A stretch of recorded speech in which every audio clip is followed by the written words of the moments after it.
Իրա գլխի մեջն է, մեր գլխի մեջը չէ։ Ես շատ լավ սորվել եմ, լավ է գրագետ եմ, ինքն է անգրագետ։ Ոչ, ադիս ջան, եղավ։ Չէ, ոնց կարող է այդպես լինել, ոնց կարող է մեր գլխի մեջ աղքատություն լինել։ Աղքատությունը այսինքն կա, ճիշտ է, մենք գոյատևում ենք, բայց չի կարող լինել այսպիսի բան։ Ինչի համար Երևանում աշխատավարձը 300-400 հազար է, իսկ մեր խեղճ Գյումրում 80,000 կամ ավելից հազար։ Իհարկե համաձայն չեմ, որովհետև ինքը աղքատ չէ,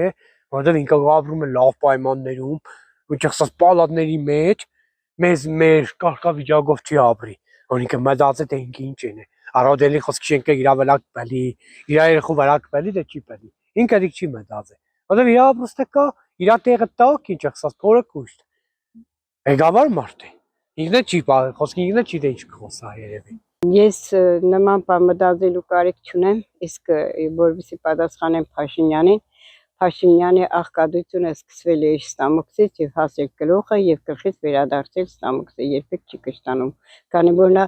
ընդհանրապես հավերժական աղքատ է, ուսովյալ։